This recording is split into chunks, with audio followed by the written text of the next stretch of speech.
دوستان عزیز سلام. به برنامه روان و زندگی سالم خوش آمدید. در این برنامه موضوع بحث ما که است افسردگی است یا دیپرشن. افسردگی یکی از امراض و تکالیف صحت روانی است که تعریف افسردگی در حقیقت یک احساس دلتنگی درونی است که با اعراض و علائم مختلف نزد فرد به وجود میآید. مهمترین اساسی ترین اعراض و علائمی که در مریضان افسردگی به وجود میآید او در حقیقت یک دلتنگی است. دلتنگی چی است؟ یک احساسی است در درون فرد که فرد نارام است، بیقرار است و به گونه‌های مختلف فرد ایره از خود چی میکنه؟ تعریف میکنه.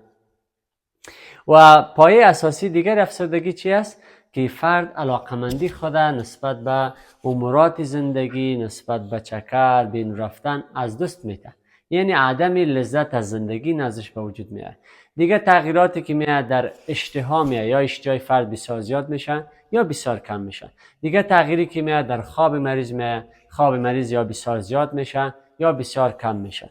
دیگه تغییراتی که میاد فرد گوشه‌گیر میشه، از اجتماع و از مردم گوشه می باشد، تنهایی را خوش دارد، تاریکی را خوش دارد و سر و صدا سرش بسیار زیاد بد میخوره. فرد بی‌حوصله میشه و زود از خود عکس العمل نشان میده، بسیار مخرش میشه و اعراض علائم بسیار زیادی دیگری نزدش وجود دارند که فرد انگیزه خود از دست میده، نسبت به زندگی، نسبت به فعالیت‌های روزمره انگیزه نمی داشته باشه. فرد بسیار یک حالت خستگی و بیحالی و کسالت را در نزد خودش احساس میکنه و این حالت ها باعث میشه که در زندگی و رفتار مریض تغییرات بیاید. روابطش با افراد خانواده و جامعه خراب میشه، تغییرات در کاروبارش میآید، یک رکودت و کسر مالی نزدش به وجود میآید، درآمد فرد کاهش پیدا میکنه و تغییرات بسیار زیادی دیگری امثال هم در نزد مریض میتونه به وجود بیاید.